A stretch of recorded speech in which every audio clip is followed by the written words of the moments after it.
گفتگو کو روک رہا ہوں، جب بھی کسی سے کوئی خطا سرزد ہو فوراً توبہ و استغفار کے لیے کوشش کرنا چاہیے. توبہ و استغفار میں دیر نہیں کرنی چاہیے، دیر نہیں کرنی چاہیے. جیسے ہی احساس خطا ہو جائے، کبھی کبھی نفس غفلت میں رہتا ہے، غلطی ہو گئی لیکن بہت دیر تک سمجھ ہی میں نہیں آیا کہ غلطی ہوئی. وہ زمانہ جو گزر گیا غفلت میں وہ بھی قابل عفو ہے. لیکن جیسے ہی احساس خطا ہو جائے، احساس خطا کا پیدا ہونا پہلا لطف الہی ہے. احساس خطا کا پیدا ہونا پہلا لطف الہی ہے. احساس خطا پیدا ہوگا تب تو انسان متوجہ ہوگا مجھ سے غلطی ہوئی.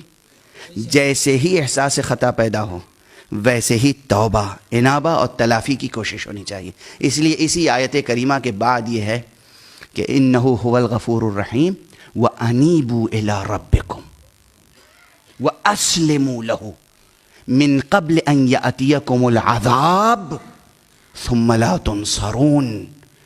وہی منحصر ہے ذات الہی میں غفاریت و غفوریت و رحیمیت. وَأَنِيبُوا إِلَىٰ رَبِّكُمْ، اور اپنے رب کی طرف انابت کرو، یعنی رجوع کرو فوراً. وَأَسْلِمُوا لَهُ، اور سر بسر تسلیم ہو جاؤ خدا کے حکم کے آگے. من قبل ان یاتیکم العذاب، قبل اس کے کہ تم پر عذاب آئے. عذاب آنے سے پہلے پہلے توبہ ہے، عذاب آنے کے بعد نہیں. ثم لا تنصرون، اور اس کے بعد تمہیں کوئی مدد نہ مل سکے. مدد الہی، مدد الہی. توبہ ایک باب رحمت ہے جو کھلا ہوا ہے، اور اس کے اور شرائط آپ حضرات سنتے رہتے ہیں علماء واعظین اور خطبہ سے، اور سنتے رہیں گے انشاءاللہ. اس وقت صرف اتنی بات کہہ کر گفتگو کو آگے بڑھا رہا ہوں کہ توبہ، انابہ، استغفار، طلب رحمت، یہ سب ممکن ہے صرف ایک شرط کے ساتھ. انسان نادم ہو، تلافی کی کوشش کرے، یہ سب کرے، پھر بھی ممکن نہیں ہے کہ توبہ حاصل ہو جائے. بنص قرآن، بنص قرآن، جب تک کہ جو واسطہ فیض الہی ہے، جو حجت خدا ہے، وہ اس کے لیے شفاعت نہ کرے. بہت سے لوگ دنیا میں مسلمان ہیں جو منکر شفاعت ہیں. میں عرض کروں گا یہ سورہ مبارکہ زمر کی آیت ہے.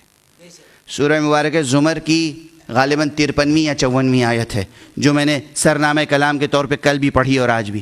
سورہ مبارکہ نساء کی 64ویں آیت پڑھ لیجئے، غالباً 63ویں یا 64ویں آیت.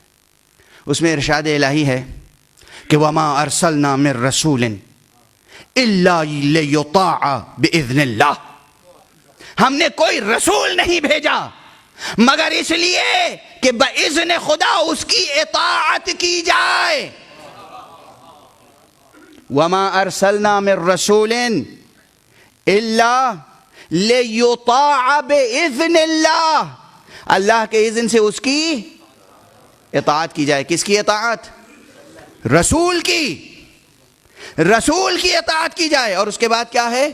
وَلَوْ أَنَّهُمْ إِذْ ظَلَمُوا أَنفُسَهُمْ ثُمَّ جَاءُوكَ وَاسْتَغْفَرُوا اللَّهَ جَاءُوكَ وَاسْتَغْفَرُوا اللَّهَ وَاسْتَغْفَرَ لَهُمُ الرَّسُولُ لَوَجَدُوا اللَّهَ تَوَّابًا رَحِيمًا. اور اگر انہوں نے اپنے نفس پہ ظلم کیا، گناہ کیا، اسراف کیا، اور پھر اے رسول تمہارے در پر آ جائیں، حدیث نہیں سنا رہا ہوں، آیت قرآن سنا رہا ہوں.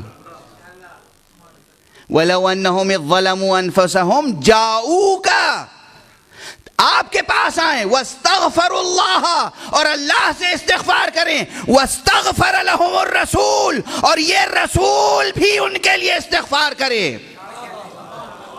لَوَجَدُوا اللَّهَ تَوَّابًا رَحِيمًا، تو وہ یقیناً اللہ کو توبہ قبول کرنے والا اور رحم کرنے والا پائیں گے. یعنی اللہ توبہ قبول کرے گا، اللہ رحم کرے گا، مگر شرط کیا ہے؟ مصطفیٰ استغفار کرے.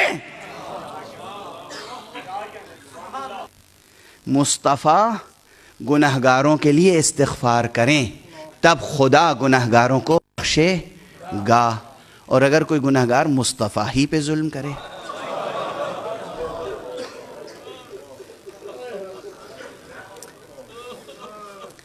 پھر بھی اس کے لیے امکان توبہ ہے،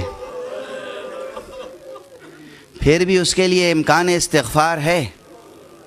مصطفیٰ پہ ظلم، یہ میں نہیں کہہ رہا ہوں، جہاں تک میری آواز جا رہی ہے مسلمانان عزیز سنیں اور سمجھیں.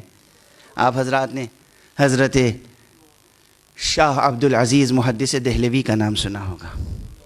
حضرت شاہ عبدالعزیز محدث دہلوی نے ایک کتاب لکھی ہے جس کا نام ہے سر الشہادتین، دونوں شہادتوں کا راز. کون دونوں شہادتوں کا راز؟ حسن علیہ السلام کی شہادت، حسین علیہ السلام کی شہادت.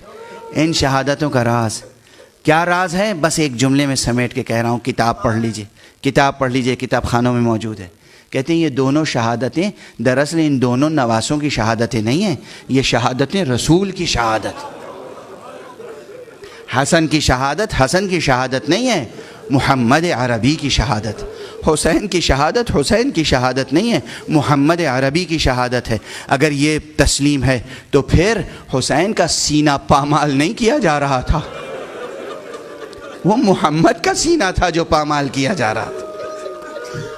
یہ حسین کا سر نہیں تھا جو نوک نیزہ پہ بلند کیا جا رہا تھا، یہ محمد کا سر تھا جو نوک نیزہ پہ بلند کیا جا رہا تھا. یہ حسین کا بیٹا نہیں تھا جسے ہتکڑیاں اور بیڑیاں پہنائی جا رہی تھیں، ارے یہ محمد کا بیٹا تھا جسے ہتکڑیاں اور بیڑیاں پہنائی جا رہی تھیں. یہ اشقیاء کیا مورد لطف الہی ہو سکتے ہیں؟ حاشا وکلا.